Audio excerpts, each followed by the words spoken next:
Hi students, welcome to Delta day science and tech point. मैं तुषार राउत और हम लोग इस वीडियो लेक्चर सीरीज प्लेटफॉर्म पर साइंस इस कैटेगरी के अंडर में स्टडी कर रहे हैं 11th और 12th स्टैंडर्ड का फिजिक्स का syllabus. Units and measurements, motions in a plane, electrostatics, circular motion, rotational motion, rolling motion, जिसे हम लोग रोटेशनल डायनामिक्स के अंडर में स्टडी करते हैं। ये जो इंपॉर्टेंट टॉपिक्स है इसे हम लोगों ने सेपरेट वीडियो लेक्चर सीरीज में इन डिटेल में कवर अप किया है और आज हम लोग ऐसी एक नई वीडियो लेक्चर सीरीज स्टार्ट करने वाले हैं और एक नया चैप्टर स्टडी करने वाले हैं, kinetic theory of gases and radiation.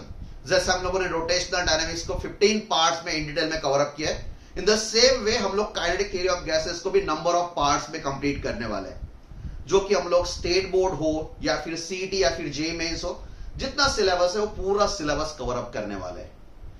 अगर आप लोग को ये वीडियो लेक्चर सीरीज अच्छी लगती है तो वीडियोस को लाइक करिए, आपके दोस्तों के साथ शेयर करिए और जो नेक्स्ट अपकमिंग वीडियोस है उसे देखने के लिए चैनल को एक बार सब्सक्राइब भी कर लीजिए। So kinetic theory of gases जब हम लोग स्टडी करते हैं तो पूरा नाम ही हमें पता चलता है, काइनेटिक थ्योरी ऑफ गैसेस। मतलब हम लोग डील करने वाले गैसेस को। जब भी हमारे लिए गैसेस का पोर्शंस होता है तो हमारे दिमाग में केमिस्ट्री हो या फिर फिजिक्स हो, हमारे दिमाग में 3 स्टेट जनरेट होती है। एक होती है सॉलिड, उसके बाद में होती है लिक्विड और उसके बाद में होती है gaseous. So generally solid, liquid और गैसियस रिलेटेड हमारे दिमाग के कंसेप्ट क्लियर होते हैं। जिस मटेरियल, जिस ऑब्जेक्ट को एक पर्टिकुलर शेप है, एक पर्टिकुलर साइज है, उसे हम लोग सॉलिड कहते हैं। उस मटेरियल के स्टेट को हम लोग सॉलिड स्टेट कहते हैं। जिस मटेरियल रिलेटेड उसको कोई ऐसा पर्टिकुलर शेप नहीं है पर पर्टिकुलर साइज है, एक पर्टिकुलर साइज है, उसका वॉल्यूम फिक्स्ड है पर उसको कोई शेप नहीं, खुद का शेप नहीं है, जिसके अंदर में उसको पोर करते उसी का शेप वो ले लेता है, उसे हम लोग जनरली लिक्विड कहते हैं, यानी कि सेकेंड स्टेज। और जिसको कोई खुद का ना स्टेट है, ना खुद का कोई साइज है, ना खुद का कोई शेप है, ऐसे वैसे फैला हुआ है, उसे हम लोग गैसियस कहते हैं। सो लिक्विड, सॉलिड और गैसेस हमारे दिमाग में क्लियर पॉइंट है। जिसका एक परफेक्ट शेप और साइज है, that is my solid state। जिस मैटर की जिसे साइज है पर्टिकुलरली, नो शेप, जिसके अंदर में उसको पोर करते हैं उसी का शेप वो ले लेता है, उसे हम लोग लिक्विड कहते हैं। और जिसे नो साइज, पर्टिकुलरली कोई साइज नहीं है या फिर नो शेप, उसका कोई ऐसा पर्टिकुलर शेप भी नहीं है, इसे हम लोग गैसियस स्टेट कहते हैं। तो जनरली 3 बेसिक और इंपॉर्टेंट स्टेट होती है, सॉलिड, लिक्विड और गैसियस। और जब भी हम लोग इस स्टेट की रिलेटेड स्टडी करते हैं, केमिस्ट्री हो या फिर फिजिक्स हो, तो इसके लिए इंपॉर्टेंट कंसेप्ट होता है जो हमारे लिए डाल्टन साहब ने बोला है। डाल्टन साहब ने क्या कहा था, नियर अबाउट 18th सेंचुरी के स्टार्ट में या फिर 19th सेंचुरी वाले पोर्शंस में डाल्टन ने हमारे लिए एक इंपॉर्टेंट कंसेप्ट स्टेट किया है। उसने बोला है कि मैटर जो होता है वो छोटा छोटा पार्टिकल से बनता है। सबसे पहले डाल्टन साहब ने बोला है हमें कि मैटर कंसिस्टिंग ऑफ छोटा छोटा सा पार्टिकल, जिसे हम लोग एटम कहते हैं। एटम वाला पोर्शन जो है बेटा, ये सबसे पहले डाल्टन ने बोला है छोटा छोटा पार्टिकल है, इससे छोटा पार्टिकल उसका होने वाला नहीं है, जिसे हम लोग एटम कहते हैं। या फिर जो रियलिटी नेचुरल स्ट्रक्चर में एग्जिस्ट करता है उसे हम लोग जनरली मॉलिक्यूल कहते हैं। और मॉलिक्यूल और एटम की बात करते हैं तो एटम सबसे छोटा पार्टिकल, जिसके बाद में इसको कोई डिवाइड नहीं करने वाले, और मॉलिक्यूल जो होता है वो सबसे स्टेबल छोटा सा पार्टिकल। सबसे स्टेबल और एटम की कंडीशंस में डिफरेंस क्या है बेटा, तो जनरली जो आउटर मोस्ट इलेक्ट्रॉन्स होते हैं ऑर्बिट में घूमने वाले, वो अगर ऑक्टेट नहीं कंप्लीट करते तो केमिकली रिएक्ट करते हैं दूसरे के साथ में, और ऑक्टेट कंप्लीट करने के लिए एक दूसरे के साथ में वो थोड़ा सा फॉर्मेशंस करते हैं, केमिकल रिएक्शंस फॉर्म होती है और वो स्टेबल बनना चाहते हैं, और स्टेबल बनके उसका एक मॉलिक्यूल बनता है। सो सबसे छोटा जिसे नेचुरली एग्जिस्ट करना है वो मॉलिक्यूल है, और जो सबसे छोटा उससे कम नहीं है उसे हम लोग एटम कहते हैं। तो जनरली हम लोग मॉलिक्यूल्स की डिस्कशंस कहते हैं जनरल स्ट्रक्चर्स में। सो वाटर है तो वाटर का मॉलिक्यूल, उसके बाद में ऑक्सीजन है तो ऑक्सीजन का मॉलिक्यूल, उसके बाद में हाइड्रोजन है तो हाइड्रोजन का मॉलिक्यूल, नाइट्रोजन है तो नाइट्रोजन का मॉलिक्यूल। सो जनरली सबसे छोटा जो पार्टिकल नेचर में रियलिटी में एग्जिस्ट करता है उसे बोलते हैं हम लोग मॉलिक्यूल, और उसे हम लोग ब्रेक करके उसके बाद में ब्रेक नहीं कर सकते, उसे कहते हैं हम लोग atom. So in nature atom exist करता है सिर्फ मोनो एटॉमिक गैसेस रिलेटेड, जिनके आउटर मोस्ट ऑर्बिट फुलफिल्ड है। जिनके आउटर मोस्ट ऑर्बिट फुलफिल्ड नहीं होते वो दूसरे के साथ में कॉम्बिनेशन बना के मॉलिक्यूल बनाता है। सो मॉलिक्यूल हो या फिर एटम में सबसे छोटा पार्टिकल वाला कंसेप्ट बोला है डाल्टन साहब ने, और इस मॉलिक्यूल्स रिलेटेड कंसेप्ट रिलेटेड ही यहां पर सॉलिड, लिक्विड और गैसेस की बात होती है। सो जिसमें जो पर्टिकुलर शेप और साइज होती है उसके मॉलिक्यूल जो होते हैं वो क्लोजली स्पेस होते हैं, एक दूसरे के साथ में बंधे हुए होते हैं, और उनके बीच में जो फोर्स ऑफ अट्रैक्शन होता है, उनके बीच में जो स्पेस होती है, फोर्स ऑफ अट्रैक्शन ग्रेट होता है, बहुत ज्यादा फोर्स ऑफ अट्रैक्शन होता है, एक दूसरे के साथ में बाइंडिंग करते हैं। इनके बीच में इंटरमॉलिक्यूलर फोर्स ऑफ अट्रैक्शन बहुत स्ट्रांग होता है, strong intermolecular force of attraction, और क्लोजली स्पेस होते हैं। इस रीजन के अकॉर्डिंग उनको एक पर्टिकुलर शेप भी मिलता है और पर्टिकुलर साइज भी मिलती है। सो जो सॉलिड होते हैं उनके जो इंटरमॉलिक्यूलर छोटा छोटा पार्टिकल, जिसे हम लोग सबसे छोटा पार्टिकल कहते हैं मॉलिक्यूल। सो बेटा नहीं तो आप बोलेंगे सर सबसे छोटा तो एटम होता है, फिर कोई दूसरा बंदा हुआ तो और बोलेगा सर एटम ही सबसे छोटा नहीं होता है, उसके बाद में 3 पार्टिकल्स होते हैं, प्रोटॉन, इलेक्ट्रॉन, न्यूट्रॉन। सो बेटा थोड़ा सा बाहर रखो, अभी छोटा पार्टिकल एटम नहीं है, मॉलिक्यूल्स हम लोग मानते हैं, रियलिटी में एग्जिस्ट वही करता है।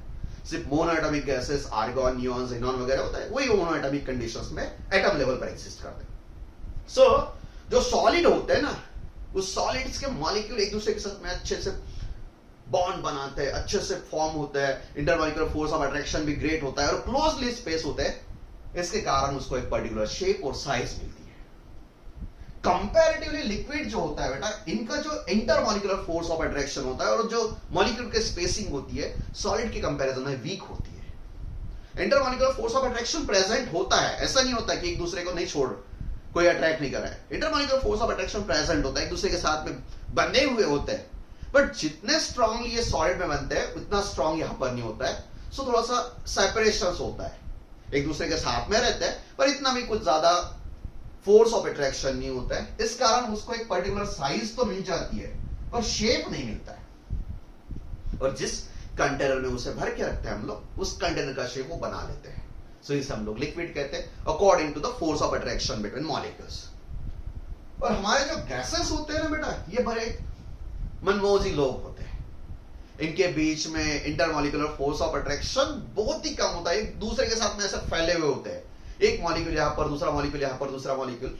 सो मॉलिक्यूलर लेवल की अगर बात करते हैं तो इसके मॉलिक्यूल जो होते हैं वो वाइडली स्प्रेड होते हैं, और वाइडली स्प्रेड होते हैं तो जनरली इनके बीच में जो फोर्स ऑफ अट्रैक्शन होता है तो इतना कुछ इफेक्टिव नहीं होता है, और होता भी तो निग्लेजिबल होता है। अगर दूर दूर है तो इस मॉलिक्यूल का इस मॉलिक्यूल के साथ में कोई लेना देना नहीं होता है। सो गैसियस स्टेट का सबसे इंपॉर्टेंट रीजन जो होता है, जिसमें कोई साइज या फिर शेप नहीं होती है, इसका रीजन जो होता है बेटा वो होता है इनके बीच में जो स्पेसिंग होती है एक मॉलिक्यूल दूसरे मॉलिक्यूल के साथ में, तो वाइडली स्प्रेड होता है, बहुत ज्यादा डिस्टेंस होता है। उसके बाद में इनके बीच में जो फोर्स ऑफ अट्रैक्शन होता है वो भी बहुत ही कम होता है या फिर नेग्लिजिबल होता है। सो यहां पर ना उसकी कोई साइज बनती है ना कोई शेप बनता है, जिसे हम लोग गैसेस कहते हैं बेटा। ओके, सो आप बोल रहे हो सर हम लोग 12th स्टैंडर्ड के स्टूडेंट हैं, ये सॉलिड, लिक्विड और गैसेस हम लोग 5th-6th स्टैंडर्ड से पढ़ते हैं। सॉलिड हमें पता है, शेप होता है, साइज होता है। उसके बाद में बोलेंगे साइज होती है पर शेप नहीं होता, उसे लिक्विड कहते हैं। जो आवारागर्दी करते एक दूसरे के साथ में घूमते फिरते हुए, उसे हम लोग गैसेस कहते हैं। ये हम लोग 7th स्टैंडर्ड में पढ़ चुके हैं। 12th स्टैंडर्ड में कोई तो भी अच्छा है बताइए, नया बताइए। काइनेटिक थ्योरी की बात करिए, तो हम लोग अब थ्योरी की बात करते हैं गैसेस वाली। सो बेटा इस चैप्टर के अंदर में हम लोग एक पर्टिकुलर स्टेट रिलेटेड डिस्कशंस करने वाले हैं, दैट इज गैसियस स्टेट। पहले थ्योरी की बात करते हैं। सो स्टेट कैसे बेटा, गैसियस स्टेट। अब सॉलिड स्टेट की अगर बात करते हैं बेटा, तो ये पेन हमारे लिए सॉलिड स्टेट में है। अगर पेन की बात करते तो मैं ऐसे अगर फेंकता हूं ऊपर, ऐसे फेंक रहा हूं ऊपर, तो हमें पता चलता है कि जैसे जैसे ये ऊपर जाता है तो इस पर ग्रेविटेशनल फोर्स नीचे लगता है, एक्सर्शन ड्यू टू ग्रेविटी नीचे लगता है। सो ऊपर जाते टाइम इसकी वेलोसिटी कम हो रही है, यूनिफॉर्मली रिड्यूस हो रही है। ऊपर जाने के बाद में यहाँ पर 0 हो गई, उसके बाद में नीचे आ गया, ग्रेविटी लग चुका है, न्यूटन साहब के फोर्सेस वाले रूल्स लग चुके हैं, न्यूटन साहब के मोशंस वाले लग चुके हैं। सो इसकी स्टडी हमारे लिए इजी हो जाती है बेटा। यहां से स्टार्ट किया, initial velocity, final velocity, exertion, time duration, ये सारे मोशंस रिलेटेड फंडामेंटल्स, न्यूटन्स की लॉ हम लोग सॉलिड स्टेट में इजीली स्टडी करते हैं बेटा। इतना इजी स्टडी हमारे लिए गैसेस रिलेटेड नहीं होता है। मैंने तो गैसेस का मॉलिक्यूल पकड़ा है, यहां पर ऊपर फेंका है, ऐसा नहीं हो सकता है।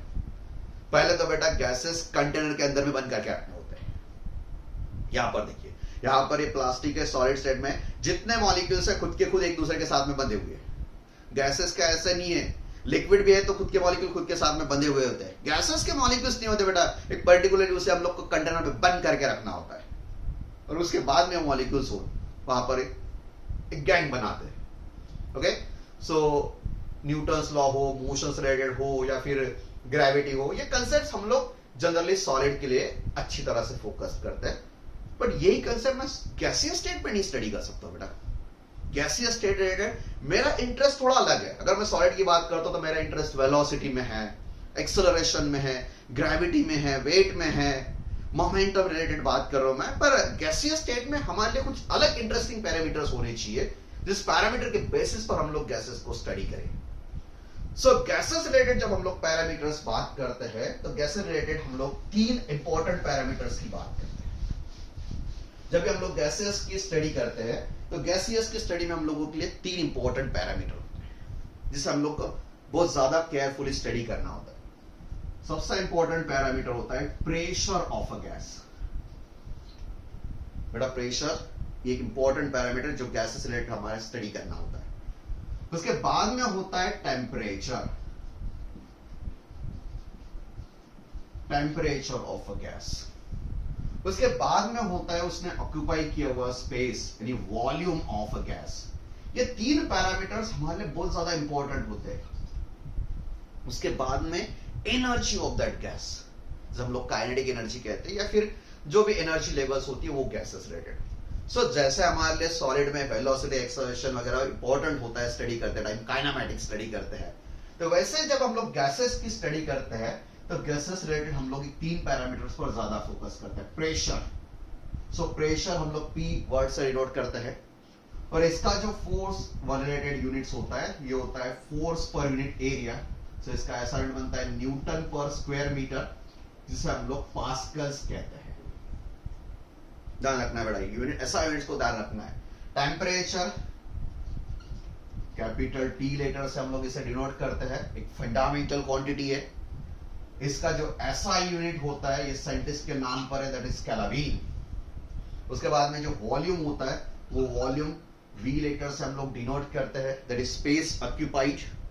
और वॉल्यूम का SI यूनिट जो होता है बेटा ये क्यूबिक मीटर होता है, या फिर general day to day life में हम लोग लीटर या फिर क्यूबिक सेंटीमीटर CC में डिनोट करते हैं। So these are the basic important parameters. Gases की स्टडी करना बेटा ये 3 पैरामीटर्स आपके लिए सबसे इंपॉर्टेंट होते हैं। Pressure of gas, temperature of gas, उसके बाद में volume of a gas. So these are the basic and important parameters which demonstrate about the gases। जैसे पार्टिकल मूव करता है या फिर मोशंस होता है तो वेलोसिटी, एक्सेलरेशन, डिस्प्लेसमेंट, टाइम ये इंपॉर्टेंट होता है, वैसे गैसेस रिलेटेड इंपॉर्टेंट होता है। ओके, सो ये चैप्टर में हम लोग ये पैरामीटर्स को स्टडी करने वाले हैं। सो ये स्टडी करने के लिए सबसे पहले इन तीनों के बीच में रिलेशनशिप डेवलप करना है कि एक दूसरे के साथ में कैसे रिलेट करते हैं। सो बेटा ये एक दूसरे के साथ में रिलेट करने के लिए हम लोग इनको स्टडी करते हैं अकॉर्डिंग टू गैसियस लॉज। कैसे स्टडी करते हैं बेटा? According to the gaseous laws. So बेटा अभी तक मैंने काइनेटिक थ्योरी और गैसेस रिलेटेड कुछ भी नहीं बोला है। अभी तक काइनेटिक थ्योरी वर्ड भी नहीं मैंने बोला है। अभी तक हम लोग गैसेस की रिलेटेड डिस्कशंस कर रहे हैं। सो काइनेटिक थ्योरी थोड़ा सा सामने बताने वाला है। सो गैसेस रिलेटेड प्रेशर, टेम्परेचर और वॉल्यूम जो होता है ये 3 इंपॉर्टेंट पैरामीटर्स एक दूसरे के साथ में कैसे रिलेट करते हैं। तो एक दूसरे के साथ में रिलेशनशिप जो है ये 3 साइंटिस्ट लोगों ने एक लॉ बना के हमें स्टडी किया है, जिसमें टेम्परेचर, वॉल्यूम और प्रेशर एक दूसरे के साथ में कैसे रिलेट करते हैं। सो ये तीनों के रिलेशनशिप जनरेट करने वाले या फिर डेमोन्स्ट्रेट करने वाले 3 बेसिक लॉज है।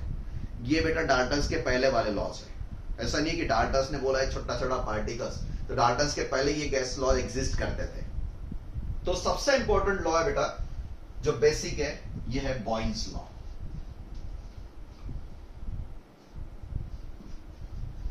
पहला गैस लॉ देखो बेटा, गैस लॉ 3 है, 3 गैस लॉज है। जो पहला गैस लॉ है उसे हम लोग कहते हैं बॉयल्स लॉ, जो बॉयल्स नाम के साइंटिस्ट ने डेमोन्स्ट्रेट किया है।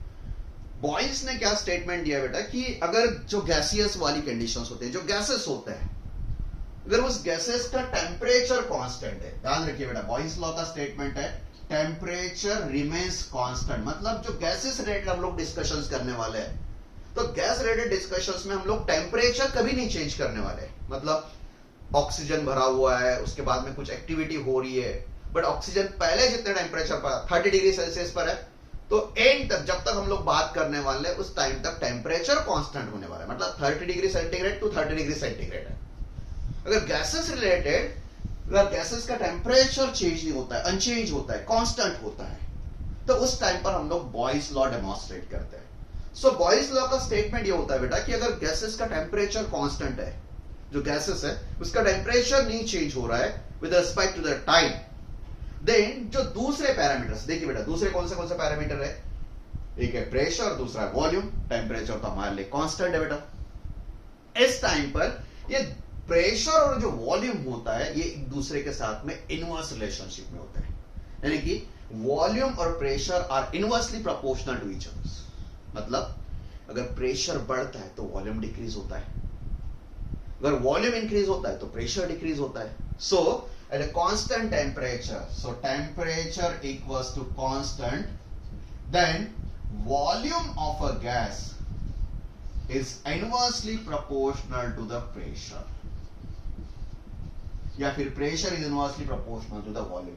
हमेशा ध्यान रखिए बेटा, बॉयल्स लॉ में आपको ध्यान रखना है टेम्परेचर रिमेन्स कांस्टेंट, प्रेशर और वॉल्यूम तीनों पैरामीटर की डिस्कशन है, प्रेशर और वॉल्यूम एक दूसरे के साथ में inverse relationship, so that is inverse relationship है। सो वॉल्यूम और प्रेशर की अगर बात करते हैं तो यहां पर प्रोपोर्शनैलिटी कांस्टेंट होता है, so that is volume constant divide by pressure. So यहां का प्रेशर अगर हम लोग यहां पर शिफ्ट करते हैं तो प्रेशर इनटू वॉल्यूम, ये टर्म हमेशा कांस्टेंट होती है। This is my Boyle's law. So जब भी जो टेम्परेचर है गैसेस का, कोई एक्टिविटी हो रही है, उस एक्टिविटी के साथ में होता है उसका टेम्परेचर कांस्टेंट है, तो at any positions, at any instant उसका जो प्रेशर है वो प्रेशर और उसी पोजीशंस का उसका वॉल्यूम, ये दोनों का जो प्रोडक्ट है प्रेशर और volume at any situations remains constant, और वॉल्यूम और प्रेशर एक दूसरे के साथ में इनवर्स रिलेशनशिप जनरेट करते हैं। This is your basic fundamental law which states about the temperature constant, pressure and volume inversely proportional to each other, और इसे कहते हैं हम लोग बॉयल्स लॉ, गैस लॉ का एक important law Boyle's law. Okay, चलिए सेकेंड लॉ की बात करते हैं। हम लोग इसे इन डिटेल में और फोकस करने वाले थर्मोडायनामिक्स के टाइम पर, इसे हम लोग इन डिटेल स्टडी करेंगे। उसके बाद में सेकेंड जो लॉ होता है बेटा उसका नाम है चार्ल्स लॉ। सो यहां पर लिखते हैं चार्ल्स लॉ। ये जो चार्ल्स लॉ है ना, ये तीनों जो लॉ है बेटा एक एक पैरामीटर को कांस्टेंट रखता है। सो इसको रखा कांस्टेंट बॉयल्स ने। अब दूसरा आ गया चार्ल्स लॉ। जो चार्ल्स लॉ होता है ना, ये कांस्टेंट होता है प्रेशर रिलेटेड। अगर गैस का प्रेशर कांस्टेंट है, देखिए बेटा प्रेशर इक्वल्स टू कांस्टेंट, कुछ भी एक्टिविटी हो जाए, उसकी एनर्जी इंक्रीज हो जाए, डिक्रीज हो जाए, वो बढ़ जाए, कम हो जाए, कुछ उससे कोई रिलेशन नहीं है, बट मेरा एक पैरामीटर नहीं चेंज होने वाला है, that is pressure. If the pressure of gas remains constant throughout the system, then Charles law हमें बताता है बेटा। अभी चार्ल्स लॉ क्या बोलता है? सो चार्ल्स लॉ के अकॉर्डिंग ये होता है कि वॉल्यूम, दूसरे दो पैरामीटर्स की बात करता है, volume is directly proportional to temperature. So volume और टेम्परेचर एक दूसरे के साथ में डायरेक्टली प्रोपोर्शनल होते हैं। ये हमारे लिए होता है Charles law. So what is Charles law? Charles law at a constant pressure, देखो बेटा ध्यान रखना है, चार्ल्स लॉ के according at a constant pressure the volume and temperature are directly proportional. मतलब P is directly proportional to temperature। और ध्यान रखना है बेटा, देख टेम्परेचर बोल रहे हैं मतलब एब्सोल्यूट टेम्परेचर होता है। हमेशा ध्यान रखना है कि जब भी हम लोग टेम्परेचर की बात करते हैं, काइनेटिक थ्योरी ऑफ गैसेस हो या फिर एक आने वाला थर्मोडायनामिक्स हो, तो यहाँ पर टेम्परेचर हमेशा एब्सोल्यूट होता है, जिसका ऐसा यूनिट केल्विन होता है। सो इट्स एब्सोल्यूट टेम्परेचर, या फिर करेक्ट भी कर सकते हो, volume is directly proportional to its absolute temperature of gas, यानी ये टेम्परेचर कंफर्म एब्सोल्यूट है, इसका ऐसा यूनिट केल्विन है। So pressure is directly proportional to temperature. So यहां पर अगर इसे शिफ्ट करते हैं तो P डिवाइडेड बाय T ये पैरामीटर कांस्टेंट होता है, और ये P divided volume sorry this is volume, V divided by T ये पैरामीटर हमारे लिए कांस्टेंट होता है। सॉरी, दिस इज वॉल्यूम, ये volume divided by temperature, this parameter remains constant for Charles law. देखिए बेटा, प्रेशर इनटू वॉल्यूम ये product constant है Boyle's law, volume divide by temperature ये प्रोडक्ट कांस्टेंट है चार्ल्स लॉ। अब तीसरा बेटा वॉल्यूम वाली बारी है।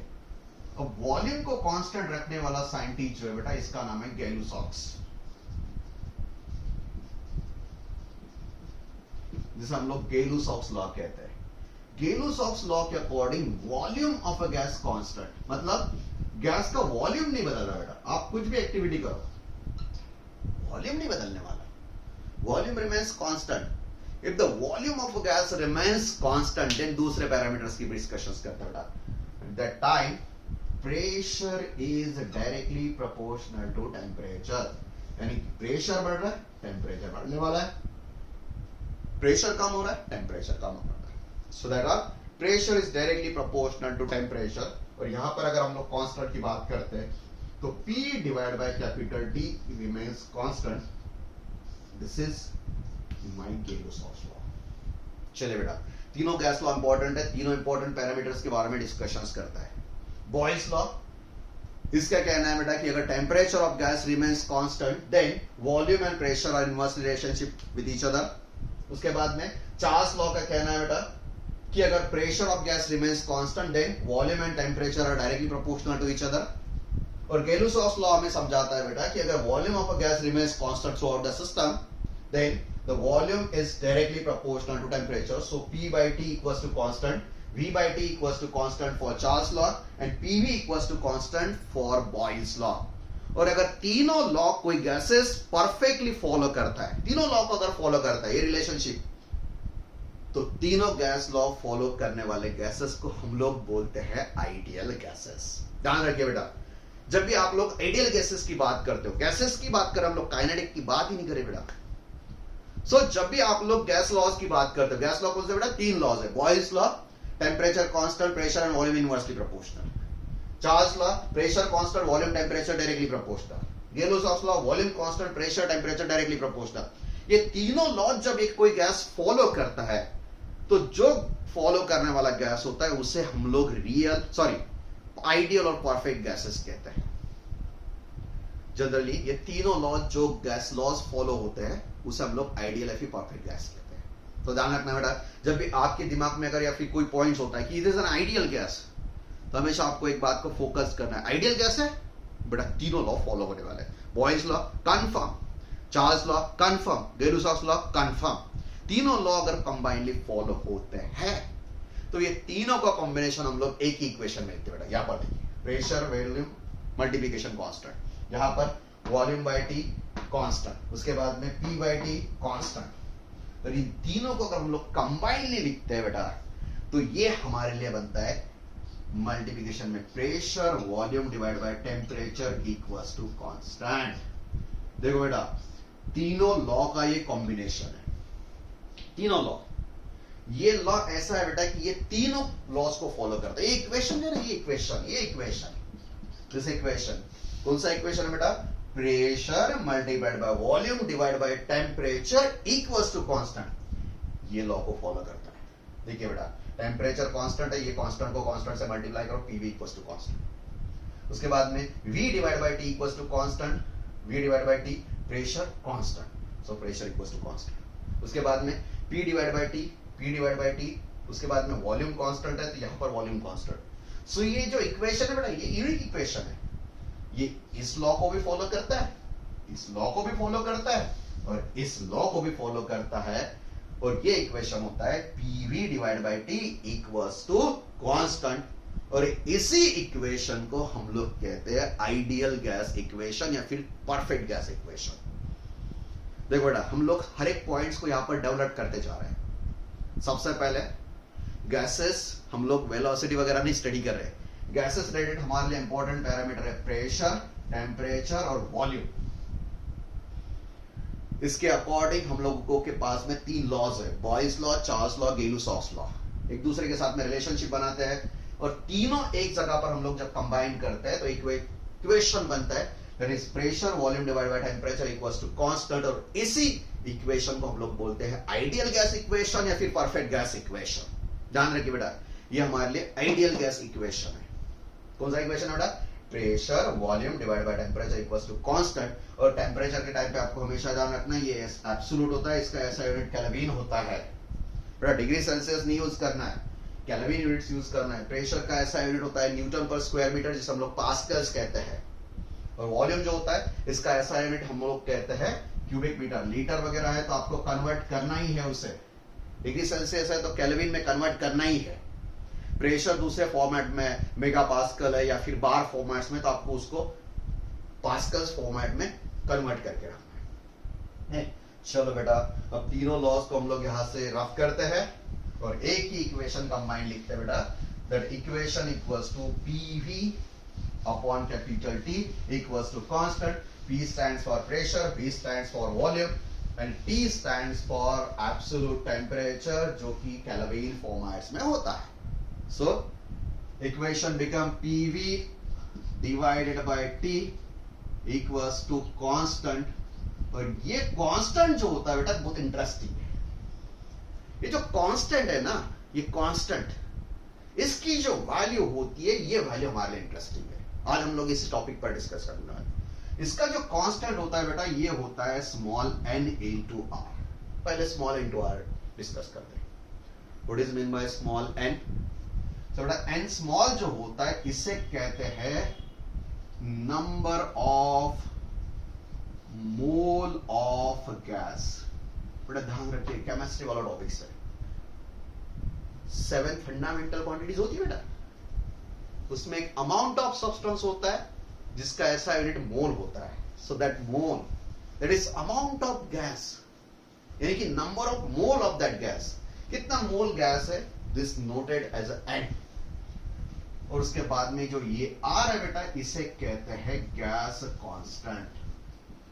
बेटा ध्यान रखिए, जाके लिखिए PV upon capital T equals to constant. ये हमारे लिए आइडियल गैस इक्वेशन है।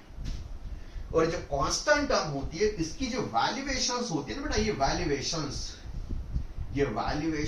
होती है n इंटू r, जिसमें स्मॉल n का मतलब होता है number of mole of that gas. और ये जो कैपिटल R होता है ना, इसका मतलब होता है गैस कांस्टेंट। इसका मतलब होता है gas constant. So number of मोल को हम लोग थोड़ा सा बाद में स्टडी करते हैं। जो ये गैस कांस्टेंट है बेटा, R, ये हमारे लिए कांस्टेंट होता है गैस से रिलेटेड। और इसका जो SI यूनिट होता है ना, SI unit, so valuations point of view अगर हम लोग डिस्कशन करते हैं तो इसका वैल्यूएशंस होता है capital R equals to 8.314 joule per mole kelvin. ध्यान रखिए बेटा, जो यूनिवर्सल गैस कांस्टेंट होता है, यूनिवर्सल गैस कांस्टेंट कहते हैं या फिर गैस कांस्टेंट बोलिए, जिसे हम लोग स्टैंडर्ड एक लेटर से डिनोट करते हैं कैपिटल R। और ये जो गैस कांस्टेंट जो कैपिटल R है ना बेटा, इसका वैल्यूएशंस होता है 8.314 joule per mole kelvin, joule per mole kelvin. और ये जो स्मॉल n है ना, इसका मतलब होता है number of mole of that gas. और ये जो इक्वेशन बना हुआ है बेटा, that is PV upon capital T equals to n into R। अगर टी को अगर हम लोग यहां पर शिफ्ट करते हैं, so PV equals to nRT। यही हमारे लिए आइडियल गैस इक्वेशन है या फिर परफेक्ट गैस इक्वेशन है, या फिर हम लोग इसे इक्वेशन ऑफ स्टेट भी कहते हैं। ये हमारे लिए स्टेट बताता है बेटा। स्टेट मतलब पोजीशंस, इसका वॉल्यूम कितना है, इसका प्रेशर कितना है, इसका टेम्परेचर कितना है, ये तीनों मतलब हमारे लिए स्टेट पता है। तो इसका नाम बेटा आपके दिमाग में जो हो जाए, आइडियल कहना है आइडियल गैस इक्वेशन, नहीं आइडियल नहीं, परफेक्ट कहना है सो परफेक्ट गैस इक्वेशन। नहीं बेटा, ये इक्वेशन तो हमारे लिए स्टेट भी बताता है। सो बेटा बोलो इक्वेशन ऑफ स्टेट। सो इसे 3-4 नाम से हम लोग लिख सकते हैं। That is PV equals to n into R into T, that is PV equals to nRT। ध्यान रखना बेटा, स्मॉल एन है, स्मॉल एन, यहाँ पर कैपिटल एन भी आने वाला है, ध्यान रखिए थोड़ा, जस्ट वेट भाई। So small n equals to number of mole of that gas, R equals to gas constant, इसका value 8.314 joule per mole kelvin SI format में है, एसआई फॉर्मेट में जूल पर मोल केल्विन है। इसके बाद में number of मोल, तो इसका ऐसा तो मोल ही है बेटा, अमाउंट ऑफ सब्सटेंस बेसिक और फंडामेंटल क्वांटिटी है। प्रेशर्स की अगर बात करते तो पास्कल्स है, वॉल्यूम की अगर बात करते तो cubic metre, temperature kelvin. So PV equals to NRT, this is my ideal gas equation, perfect gas equation या फिर equation of a state of a gas, और ये हमारे लिए आइडियल गैस होते हैं, और इस अकॉर्डिंग हम लोग गैसेस रिलेटेड बिहेवियर की बात करते हैं। ओके चलिए बेटा, सो गैसेस का बिहेवियर स्टडी करना है तो 3 लॉज जो आइडियल गैस इक्वेशंस है, तीनों को समराइज करके हम लोग इक्वेशन ऑफ स्टेट या फिर आइडियल गैस इक्वेशन में कंबाइन करते हैं। और ये इक्वेशंस कब फॉलो होते हैं बेटा? सो जब भी हम लोग रियलिटी की बात करते हैं तो रियलिटी में कोई गैस नहीं है बेटा कि जो ये तीनों को फॉलो करे।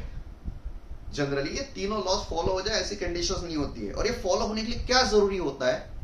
तो फॉलो अगर होना है बेटा इस गैसेस को, तो इसके लिए सबसे इंपॉर्टेंट जरूरी होता है कि इनके बीच में कोई फोर्स ऑफ अट्रैक्शन ही नहीं हो जाता। गैस मॉलिक्यूल्स है तो गैस मॉलिक्यूल्स के बीच में फोर्स ऑफ अट्रैक्शन नहीं चाहिए। तो फोर्स ऑफ अट्रैक्शन नहीं है मतलब ये क्लोजली स्पेस नहीं है, दूर दूर है। तो बेटा दूर दूर रहने के लिए इनके बीच में प्रेशर तो कम होना चाहिए। सो बेटा जब दूर दूर होते तो इनके बीच में प्रेशर कम होता है। सो आइडियल गैस इक्वेशन क्यों, आइडियल गैसेस कब बन सकते हैं? प्रेशर बहुत ज्यादा लो है। सो it is possible at low pressure, या फिर टेम्परेचर अगर ज्यादा है दूर दूर तक है। सो हाई टेम्परेचर लो प्रेशर, यही कंडीशंस में आइडियल गैसेस पॉसिबल है, आइडियल गैस इक्वेशंस पॉसिबल है। जनरल रियलिटी में गैसेस आइडियल कंडीशंस में नहीं होते, उसे हम लोग रियल गैसेस कहते हैं। सो बेटा तुम्हारे दिमाग में क्वेश्चन होता है, सर रियलिटी क्यों स्टडी करना है, रियलिटी स्टडी करें आइडियल क्यों स्टडी करना है बेटा? सो हम लोग अच्छे लोगों के गुण स्टडी करते हैं। हम लोग क्या कहते हैं, हमें अच्छा आदमी बनना है। डॉक्टर एपीजे अब्दुल कलाम हमारे लिए अच्छे हैं, मतलब हम उनके लिए ट्राई करते हैं। सो हम लोग अच्छे गैसेस को स्टडी करते हैं। हम लोग ट्राई करेंगे रियलिटी वाले जो गैस है इनके तरह बिहेव करें। सो अच्छा बिहेवियर स्टडी करते हैं बेटा, आइडियल बिहेवियर स्टडी करते हैं गैसेस का। और जो रियलिटी में जो गैसेस होते हैं ना, उनको ट्राई करते हैं कि भाई उस तरह से मेंटेन करें। सो उस मेंटेनेंस के लिए हम लोग आइडियल गैसेस की स्टडी करते हैं, और पूरा चैप्टर आइडियल गैसेस रिलेटेड ही है बेटा। रियल गैसेस की हमारी स्टडी नहीं है, हम लोग आइडियल गैसेस की बात करने वाले हैं। हर एक गैस आइडियल है हमारे लिए और उसकी स्टडी है। और आइडियल है मतलब कंफर्म ये इक्वेशन फॉलो होने वाला है। चलिए बेटा अब इसको थोड़ा सा एलैबोरेट करते हैं। सो बेटा अब मेरा इंटरेस्ट जो है ना, अब ये एन में है, आर में है, और नंबर ऑफ दूसरे दूसरे पैरामीटर्स में। सो बेटा अब काइनेटिक थ्योरी पढ़ सकते हैं। So the kinetic theory of gases है ना बेटा, ये थ्योरी को जनरली डाल्टन साहब के बाद में पढ़ाया गया है। सो नियर अबाउट 1803 की बात है, 1803 की बात है। उस टाइम पर अप्रोक्सीमेटली डाल्टन ने बोला था कि मैटर कंसिस्टिंग ऑफ छोटा छोटा पार्टिकल दैट इज एटम, इसको कोई ब्रेक नहीं कर सकता। एटम बोलिए फिर मॉलिक्यूल बोलिए, हमारे लिए थोड़ा सा सिंप्लीफाइड मॉलिक्यूल। उसके बाद में नियर अबाउट 50-70 ईयर्स के बाद में गैसेस की स्टडी रिलेटेड बहुत सारे कंसेप्ट हो चुके, क्योंकि डाल्टन ने जब छोटा पार्टिकल एटम की बात की ना बेटा, उसके बाद में तो साइंटिस्ट लोगों में तो भीड़ लग चुकी थी, हर एक कोई स्टडी कर रहा था। डाल्टन के बाद में जे थॉमसन, उसके बाद में रुदरफोर्ड। हम लोग एटॉमिक स्ट्रक्चर्स में पढ़ते बेटा पूरा पोर्शंस। डाल्टन ने बोला छोटा छोटा पार्टिकल, उसके बाद में जे थॉमसन आया, उसने प्लम पुडिंग मॉडल बोला है। रुदरफोर्ड आया, उसने गोल गोल घूमने वाला इलेक्ट्रॉन बोला है। उसके बाद में बोस एटॉमिक मॉडल। सो बहुत सारे कंसेप्ट आ चुके हैं। तो डाल्टन ने तो बोला सबको काम पे लगा दिया। वैसे ही काइनेटिक थ्योरी ऑफ गैसेस उसके बाद में नियर अबाउट 50-70 साल के बाद में आई है, जो दो साइंटिस्ट ने इंपॉर्टेंटली स्टेट की थी। दैट इज, एक था मैक्सवेल्स और दूसरा था बोल्ट्जमैन। सो आपको ध्यान रखना है, काइनेटिक थ्योरी ऑफ गैसेस जो उसने बोली है, जिस लोगों ने इस कंसेप्ट को इंट्रोड्यूस किया, that are Maxwell's and Boltzmann. ये दोनों ने इंपॉर्टेंट रोल प्ले किया बेटा काइनेटिक थ्योरी रिलेटेड स्टडी करने में, गैसेस रिलेटेड। उसके बाद में इसको सपोर्ट जो किया बेटा, ये 3 गैसेस लॉ ने स्टडी। ये गैस लॉ थ्योरी के पहले ही थे, ऐसा नहीं बेटा थ्योरी के बाद में गैस लॉ को स्टेट किया गया। गैसेस लॉ उसके पहले एग्जिस्ट करते थे। मैं साइड में लिख देता हूं बेटा यहाँ पर। यहां पर लिखता हूं temperature equals to constant, T equals to C, volume is inversely proportional to pressure. उसके बाद में pressure equals to constant, volume is directly proportional to temperature, volume equals to constant, pressure is directly proportional to temperature. ये तीनों, और ये तीनों का एक ही combination, that is PV upon capital T equals to constant, और इसे हम लोगों ने अभी लिखा है बेटा N इंटू आर, एन भी कांस्टेंट, आर भी कांस्टेंट। अब मेरा इंटरेस्ट एनआर की स्टडी में है बेटा। So it is exactly N, N equals to number of mole of that gas. और जब मोल की बात हम लोग करते हैं बेटा, तो केमिस्ट्री में हमें याद आते हैं एक इंपॉर्टेंट साइंटिस्ट जिनका नाम है अवेगाड्रोस। बेटा अवेगाड्रोस ने एक इंपॉर्टेंट हाइपोथेसिस स्टेट किया है। पहले अवेगाड्रोस हाइपोथेसिस की बात करते हैं, उसके बाद में और इस इक्वेशंस पर आते हैं। सो अवेगाड्रोस जो होता है उनका एक इंपॉर्टेंट स्टेटमेंट है जिसे हम लोग अवेगाड्रोस हाइपोथेसिस कहते हैं। सो अवेगाड्रोस हाइपोथेसिस हमें क्या सिखाता है बेटा, कि उनका एक बोलना है कि अगर कोई गैस है, कोई भी गैस है, जरूरी नहीं कि ऑक्सीजन है, वॉल्यूम हेलियम है, या फिर हाइड्रोजन है, फिर नाइट्रोजन है, या फिर कोई भी गैसियस है। सो मान लीजिए यहां पर एक गैस है, suppose this is first gas, और यहां पर दूसरा गैस है, और ये दोनों जो गैसेस है, इसका टेम्परेचर मान लीजिए T1 और इसका टेम्परेचर T2, और T1 और T2 दोनों टेम्परेचर सेम है, मतलब दोनों गैसेस का टेम्परेचर सेम है बेटा। उसके बाद में जो फर्स्ट गैस है और सेकंड गैस है, इन दोनों का वॉल्यूम भी सेम है, V1 इक्वल्स टू V2, मतलब दोनों ने सेम वॉल्यूम ऑक्यूपाई किया है। सो मान लीजिए दो कंटेनर है, ये पहला कंटेनर है, दूसरा कंटेनर, इसमें कोई गैस है या फिर इसमें दूसरा कोई गैस है। और अगर बात करते हैं कि इसका टेम्परेचर 30 डिग्री सेल्सियस है और इसका भी टेम्परेचर 30 डिग्री सेल्सियस, मतलब temperature equals to constant, temperature दोनों में सेम है बेटा। उसके बाद में इसका वॉल्यूम 1 क्यूबिक मीटर है, इसका भी वॉल्यूम 1 क्यूबिक मीटर है, मतलब दोनों ने सेम स्पेस ऑक्यूपाई की है। सो अब अवेगाड्रो साहब क्या बोलते हैं उसे सुनिए।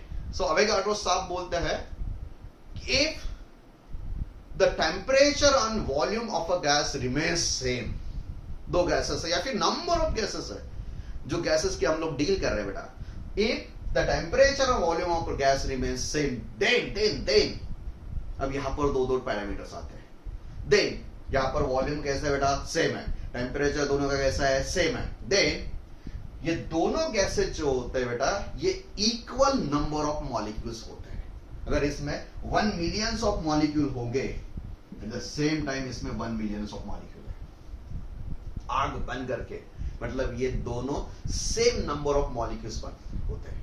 अगर इसमें ऑक्सीजन है, इसमें हाइड्रोजन है, इसका वॉल्यूम भी वही है, इसका वॉल्यूम भी वही है, इसका टेम्परेचर वही है, इसका टेम्परेचर वही है, मतलब यहां पर हाइड्रोजन के 1 मिलियन अगर है मॉलिक्यूल्स, आग बन करके यहां पर भी 1 मिलियन है। सो इनका एक स्टेटमेंट यही है, इफ द टेम्परेचर और volume of a gas remain same, then जैसे कि हम लोग volume occupied by this gas is same and temperature of the gas same, then they contain same number of gas molecules, दोनों के number of molecules same होते हैं। कोई मतलब नहीं बेटा वॉल्यूम रिलेटेड या फिर नंबर ऑफ गैस रिलेटेड, और नंबर ऑफ गैस रिलेटेड ये ऑक्सीजन है या हीलियम है बेटा, ये ऑक्सीजन तो छोड़िए, ये नाइट्रोजन है या ऑक्सीजन है, कोई भी गैस रिलेटेड कोई टेंशन नहीं बेटा, हर एक गैस में नंबर ऑफ मॉलिक्यूल सेम ही होने वाले हैं। देयर इज स्टेटमेंट फ्रॉम अवेगाड्रोस, इसे हम लोग इस तरह से भी बोल सकते हैं, इसमें जितना गैस होता है that number of moles equals to इसके भी number of moles,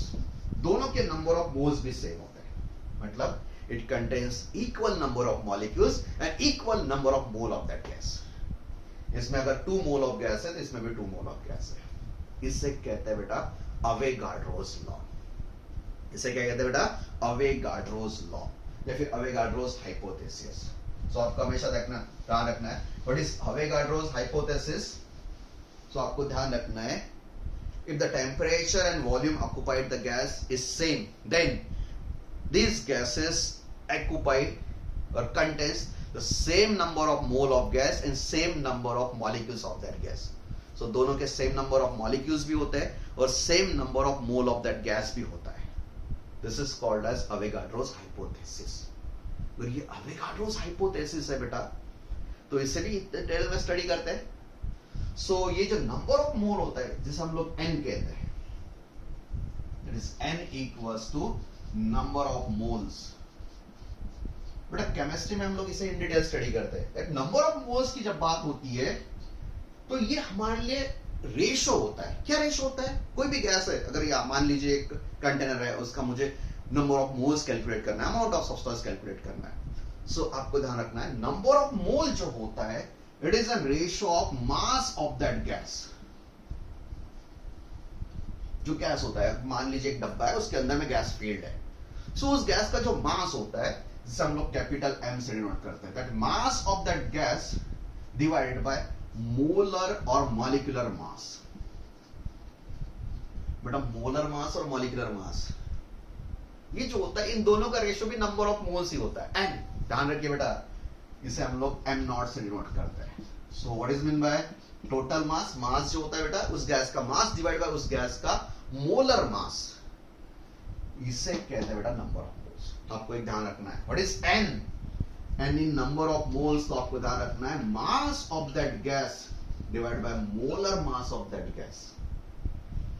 what is mean bye molar मास? बेटा केमिस्ट्री में आप लोग पढ़ चुके, मोलर मास का मतलब जो होता है बेटा, तो जो भी मॉलिक्यूल होता है, क्या होता है बेटा, जो भी मॉलिक्यूल्स, तो उस मॉलिक्यूल के पास में नंबर ऑफ न्यूक्लियॉन्स कितने हैं।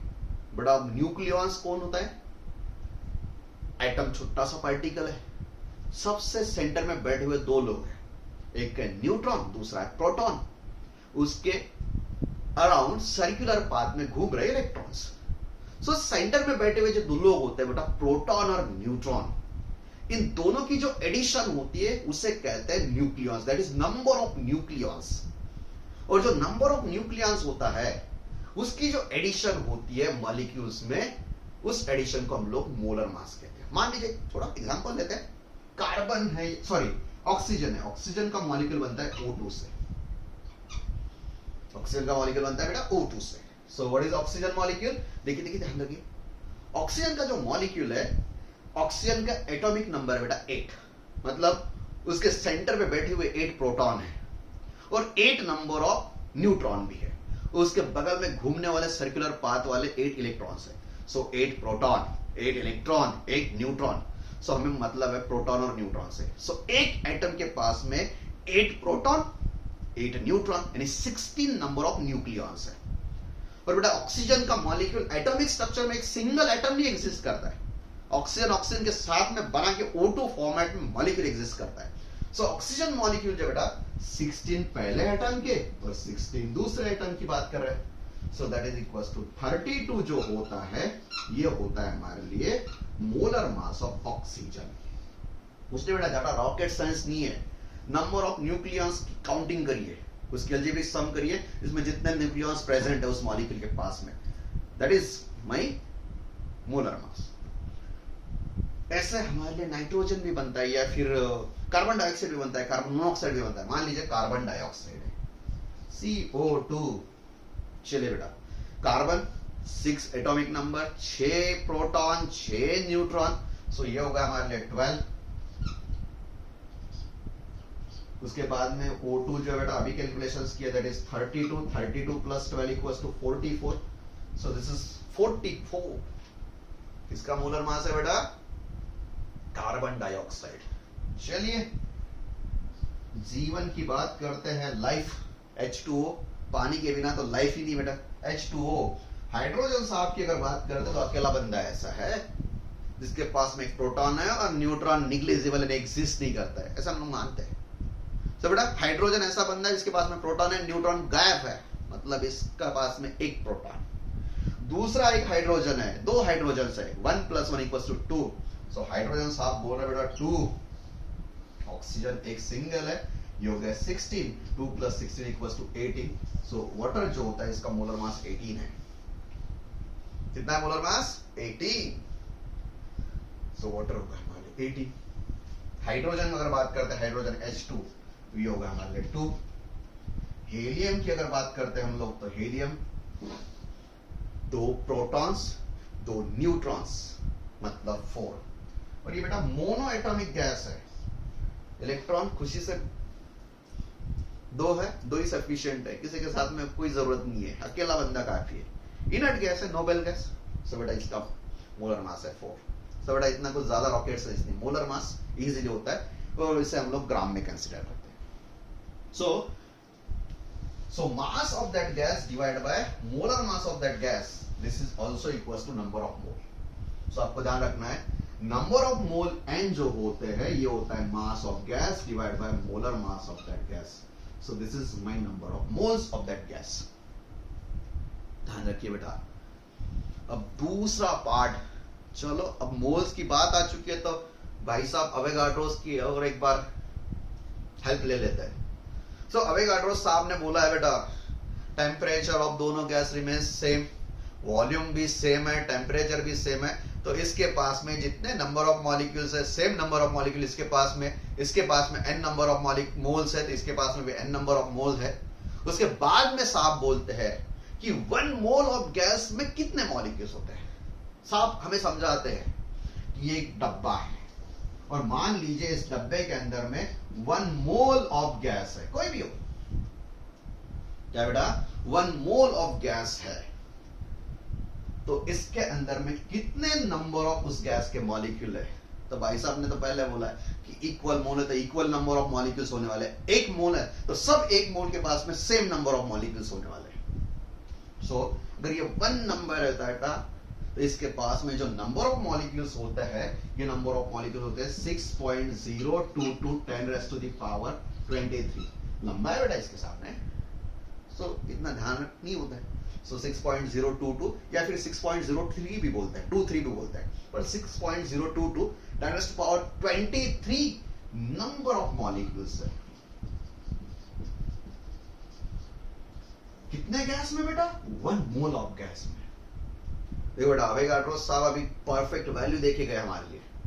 सो अवोगाड्रो साहब का बोलना है कि भाई 1 मोल ऑफ गैस है, 1 मोल ऑफ सब्सटेंस है, उसके पास में आग बंद करके लिखिए 6.022 10⁻23 नंबर ऑफ गैस मॉलिक्यूल्स है।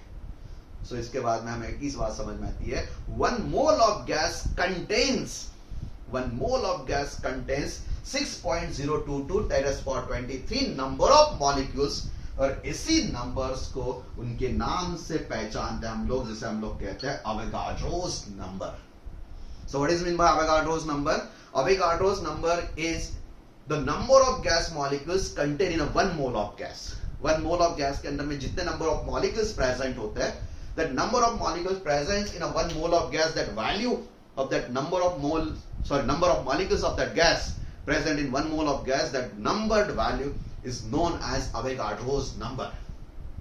इसे हम लोग Avogadro's number कहते हैं। इसमें नंबर ऑफ मोल की बात करते हैं तो हम लोग इसे ऐसे भी लिख सकते हैं, नंबर ऑफ मॉलिक्यूल्स। क्या लिख सकते हैं बेटा? नंबर ऑफ मॉलिक्यूल्स किसमें प्रेजेंट है बेटा? n नंबर ऑफ गैसेस की बात हो रही है। कितना नंबर ऑफ गैसेस की बात हो रही है? नंबर ऑफ मॉलिक्यूल्स की बात हो रही है। So number of molecules divided by क्या बेटा? Avogadro's number. सो क्या बेटा? Avogadro's number. और ध्यान रखिए बेटा गैसेस इस चैप्टर में जो नंबर ऑफ मॉलिक्यूल्स है इसे हम लोग डिनोट करने वाले कैपिटल N से। अब समझ में आया बेटा? जब मैं बोल रहा था PV इक्वल्स टू nRT में n स्मॉल है तो स्मॉल n मतलब number of mole of that gas. और जब हम लोग इस चैप्टर में इस यूनिट में कैपिटल N की बात करने वाले मतलब it's a number of molecules of that gas. So n Avogadro's number हम लोग लिखते हैं बेटा Na से। सो आपको ध्यान रखना है कि number of mole of that gas n equals to m/m0, that is mass upon molar mass. Molar mass अभी मैंने समझाया बेटा कैसे कैलकुलेट करते हैं। इसके बाद में n number of molecules divide bye Na। सो ये हमारे लिए होता है बेटा बेसिक फंडामेंटल फार्मूला। बेटा मैंने इन डिटेल में n को कंप्लीट किया है। आप समझ रहे हो कि सर काइनेटिक थ्योरी बताइए, तो बेटा काइनेटिक थ्योरी के लिए तो ये पहले प्लेटफॉर्म जरूरी है। इंट्रोडक्शन है बेटा सब चीज। काइनेटिक थ्योरी के काइनेटिक वर्ड भी मेरे से आज स्टार्ट होने वाला है कि नहीं मुझे पता नहीं है। सो यहाँ पर स्टार्ट होने वाला है। हम एक बात तो बोल सकता हूं मैं, काइनेटिक थ्योरी 2 लोगों ने बोली थी, एक था मैक्सवेल, दूसरा था बोल्ट्जमैन। सो बोल्ट्जमैन का कंट्रीब्यूशन एक कंडीशंस में यहाँ पर आने वाला है। सो बेटा चलिए रिपीट चलते हैं। ये हमारे लिए गैस लॉज है, Boyle's law, Charles law, Gay Lussac's law, तीनों को हम लोगों ने जमा करके एक ही कंबाइंड लॉ में लिखा है, that is PV upon T equals to constant, जिसे हम लोगों ने एनआर लिखा है। N means number of moles, जिसका हम लोगों ने यहाँ पर पोस्टमार्टम किया है। Number of moles equals to mass, total mass of that gas divide by molar mass of that gas. Molar mass मतलब मॉलिक्यूलर मास बोलते हैं, या फिर नंबर ऑफ, जिसमें उसमें कितने नंबर ऑफ मॉलिक्यूल्स है, उसमें number of molecules N divide by Avogadro's number, जिसका वैल्यूएशन फिक्स है 6.022 10 पावर 23। नंबर वैल्यू बड़ी है पर हम लोग 3 डिजिट तक ले सकते हैं। इसे number of moles molecules per मोल। सो इसका वैल्यूएशन होता है पर मोल। सो इतने नंबर ऑफ मॉलिक्यूल्स प्रेजेंट होते हैं एक मोल ऑफ गैस के अंदर में, और सब मोल ऑफ गैस के अंदर में same number of molecules present होते हैं। गैस का टेम्परेचर और वॉल्यूम अगर सेम है तो इतने, और इसमें दोनों, इसमें मॉलिक्यूल्स का नंबर सेम, दोनों इसमें नंबर ऑफ मोल्स भी सेम। अवोगाड्रो साहब बोल गए। चलिए बेटा थोड़ा थोड़ा और कंसंट्रेट करते हैं, इक्वेशंस की बात करते हैं। सो इसे मैं साइड में लिख देता हूं बेटा, इस एन के नीचे। चलिए small N number of moles, capital M mass upon M nought, इसके बाद में एन अपॉन एन ए। चलिए दिस इज माय एन, और इक्वेशन हमारे लिए आइडियल गैस इक्वेशंस की बात चल रही है बेटा। तो ये जो आइडियल गैस इक्वेशंस होता है बेटा, अब आर का पोस्टमार्टम करते हैं। What is mean by R? चलिए बेटा ये जो आर है ना हमारे लिए, ये गैस कांस्टेंट, ये आर क्या होता है बेटा? गैस कांस्टेंट होता है। और ये जो आर होता है ना, जिसे हम लोग गैस कांस्टेंट या फिर यूनिवर्सल गैस कांस्टेंट कहते हैं, जिसका वैल्यूएशन जो होता है ये होता है 8.314 जूल पर मोल कैलोरीन। इसकी जो वैल्यूएशन होती है आर, ये होता है दो चीजों का प्रोडक्ट, यानी मल्टीप्लीकेशन। दो चीजों का प्रोडक्ट है, मल्टीप्लीकेशन से दो चीजों का। कौन से दो पैरामीटर से? देखिए बेटा, देखिए एक पैरामीटर अभी मैंने बताया बेटा, जिसका नाम है अवोगाड्रोस, जिसे हम लोग अवोगाड्रोस नंबर कहते हैं, जिसे हम लोग क्या कहते हैं बेटा? Avogadro's number. So this is my Avogadro's number. उसके बाद में एक और कांस्टेंट पैरामीटर यहां पर होता है केबी, जिसे हम लोग बोल्ट्जमैन कांस्टेंट कहते हैं।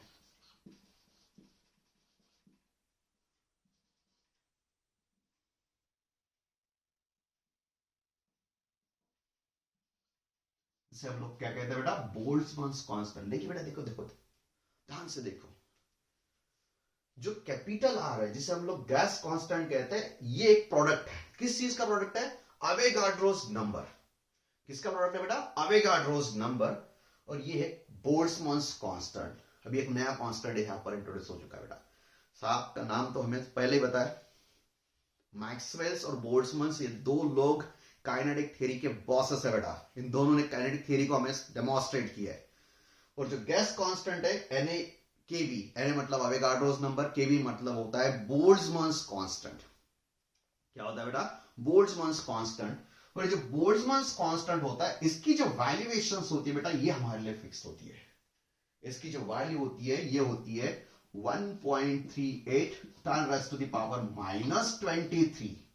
वैल्यू को थोड़े से कॉन्सेंट्रेट करके देखिए बेटा, 1.38 10 to the power -23 joule per chlorine. What is the value of Boltzmann's constant? 1.38 10 to the power -23 joule per कैलोरीन। और ये जो अवोगाड्रोस नंबर है बेटा, कौन सा नंबर? Avogadro's number. इसकी जो वैल्यूएशन है 6.022 10 to the power +23। बेटा यहां पर ध्यान रखना है, अवोगाड्रोस नंबर्स में +23 है रेस्ट टू दी पावर, और यहां पर -23 है रेस्ट टू दी पावर। और ये 6.022 और ये 1.38 10 to the power -23 Boltzmann constant हमारे लिए इंपॉर्टेंट है। जो नेक्स्ट न्यूमेरिकल्स या फिर फार्मूलेज बनने वाले, ये सबसे इंपॉर्टेंट है। So 1.38 10 to the power -23, this is my Boltzmann constant joule per कैलोरीन। और 6.022 10 to the power +23, this is my Avogadro's number. और Na मल्टीप्लाइड बाय Kb, ये होता है हमारे लिए gas constant. So capital R equals to Na into KB। चलिए equation को लिख देते बेटा यहां पर। सो मैंने पहले लिखा है बेटा equation PV upon T equals to N into R। अब N की जगह पर हम लोग क्या क्या लिख सकते हैं, देखिए तो N जो है बेटा इस पर हम लोग लिख सकते हैं कैपिटल N अपॉन Na। तो यहां पर लिखता हूं मैं N upon Na, small n की वैल्यू। R की जगह पर हम लोग लिख सकते हैं Na into KB। So this is Na into KB। So beta that's Na get cancelled. So this will become PV equals to N to KB into T, where N equals to number of molecules, capital N, KB equals to Boltzmann's constant, or T equals to absolute temperature of that gas. So ये हमारे लिए सबसे important बन जाता है बेटा। So इस equation का नाम जो होता है ये होता है ideal gas equation, जिसे हम लोग बॉयल्स लॉ, चार्ल्स लॉ और गिब्स लॉ से डिराइव करते हैं। ओके चलिए बेटा, अभी तक हम लोगों ने काइनेटिक थ्योरी स्टार्ट ही नहीं की है।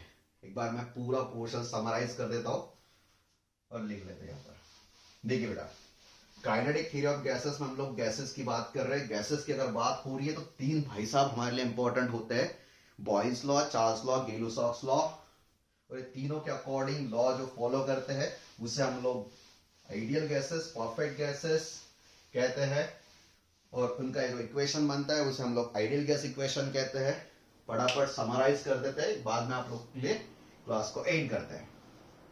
Eight a temperature equals to constant, temperature constant है तो उस कंडीशंस में आपको हमेशा ध्यान रखना बेटा, at a constant temperature of a gas जो होता है volume of a gas is inversely proportional to pressure. मतलब PV equals to constant, Boyle's law. उसके बाद में प्रेशर कांस्टेंट है, तो प्रेशर कांस्टेंट है बेटा तो उस कंडीशंस में volume is directly proportional to temperature, V divide by T equals to constant. उसके बाद में वॉल्यूम कांस्टेंट है तो दूसरी चीज की बात कर रहे हैं, pressure is directly proportional to temperature, so P divide by T equals to constant. और ये तीनों को जब हम लोग कंबाइन करते हैं, ये तीनों की जब हम लोग समरी बनाते हैं बेटा, सो उस टाइम पर pressure into volume divide by temperature equals to constant. ये तीनों बनते हैं, इसे हम लोग ideal gas, perfect gas equation कहते हैं या फिर इक्वेशन ऑफ स्टेट कहते हैं। यहां पर जो कांस्टेंट टर्म होती है ये कांस्टेंट टर्म होती है N into R। So equation बन चुका है हमारे लिए, फर्स्ट फॉर्मेट लिखता हूं मैं, PV equals to N into R into T, where N equals to number of moles of gas,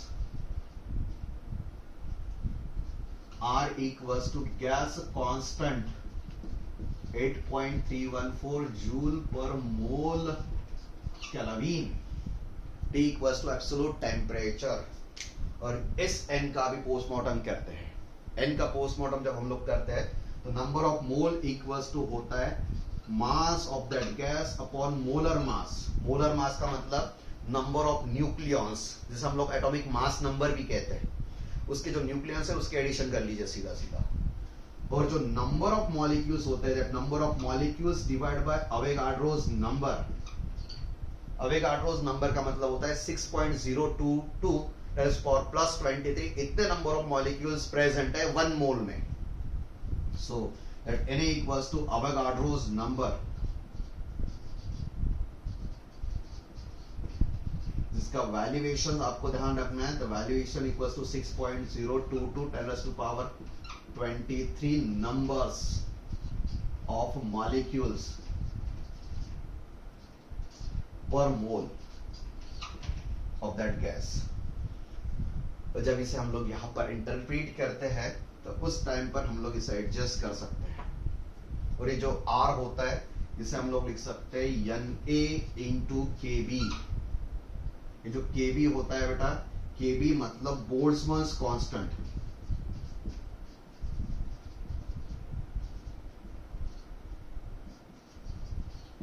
जिसका वैल्यूएशन होता है 1.38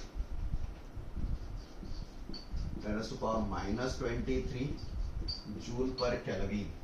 और इसे जब हम लोग इंटरप्रेट करते हैं तो पहले इक्वेशन बनाया मैंने PV upon T equals to N into R, second equation PV equals to N into R into T। So N को अगर हम लोग इंटरप्रेट कर लेते हैं और शिफ्ट करते हैं तो यहाँ पर इक्वेशन बनता है PV इक्वल्स टू N और R की जगह पर हम लोग यहाँ पर लिख सकते हैं capital N into KB into T। इसे हम लोगों ने N अपॉन Na की जगह पर अगर शिफ्ट करते हैं तो Na यहाँ पर कैंसिल हो जाता है। So this equations become ideal gas equations, और आपको ये हमेशा ध्यान रखना होता है। और गैसेस की स्टडी मुझे करना है तो गैसेस की स्टडी न्यूटन्स लॉ के हिसाब से, ग्रेविटी वगैरह से नहीं, प्रेशर, वॉल्यूम और टेम्परेचर के हिसाब से स्टडी करनी होती है। सो ये हमारे लिए बेसिक कंसेप्ट होता है। और जब हम लोग बेसिकली स्टडी करते हैं kinetic theory of gases related, so gases की स्टडी करना है तो अगर ये सॉलिड है तो हर एक मॉलिक्यूल का बिहेवियर सेम है, तो टोटल सब मॉलिक्यूल्स मिला के हम लोग उस बॉडी की रिलेटेड स्टडी कर सकते हैं, एक एक मॉलिक्यूल्स की बात कर सकते हैं। बट गैसेस की अगर बात करना है मुझे तो एक पर्टिकुलर एक एक मॉलिक्यूल के लेवल पर जाके स्टडी करना भी इतना इजी नहीं है। अगर हम लोग पर्टिकुलर मॉलिक्यूलर लेवल पर जाकर उसके रिगार्डिंग स्टडी करते हैं, एक एक मॉलिक्यूल्स की डिस्कशन करते हैं, तो उस स्टडी के रिलेटेड जो अप्रोच होता है उसे हम लोग माइक्रो लेवल पर लेके जाते हैं, उसे हम लोग माइक्रोस्कोपिक अप्रोच कहते हैं। और सब लोगों को मिला के, प्रेशर सबका एवरेज, सब मिला के देखते हैं, प्रेशर है, टेम्परेचर है, सबका मिला के, वॉल्यूम सब मिला के है। जब हम लोग सब मॉलिक्यूल्स को कंबाइन करके एक इफेक्ट स्टडी करते हैं, एवरेज टाइप का इफेक्ट स्टडी करते हैं, तो उस स्टडी वाले इफेक्ट को हम लोग कंसिडर करते हैं मैक्रोस्कोपिक अप्रोच। कौन सा अप्रोच होता है बेटा? Macroscopic approach. सो बेटा ये हमारे लिए बेसिक प्लेटफॉर्म है kinetic theory of gases related. Basic platform बनाया मैंने से काइनेटिक थ्योरी का। एग्जैक्टली काइनेटिक थ्योरी जिस लोगों ने बोली है, बोल्ट्जमैन और मैक्सवेल्स, इनकी थ्योरी के बेसिक फंडामेंटल कंसेप्ट और गैसेस का और ज्यादा पोस्टमार्टम हम लोग नेक्स्ट वीडियो में करने वाले हैं। सो बेसिकली मैंने यहाँ पर 3 पॉइंट्स को फोकस किया है। आइडियल गैसेस जो कि 3 लॉ फॉलो करते हैं बेटा, हमको ध्यान रखना है the gases which obeys Boyle's law, Charles law, Gay Lussac's law, वो होते हैं आइडियल गैसेस।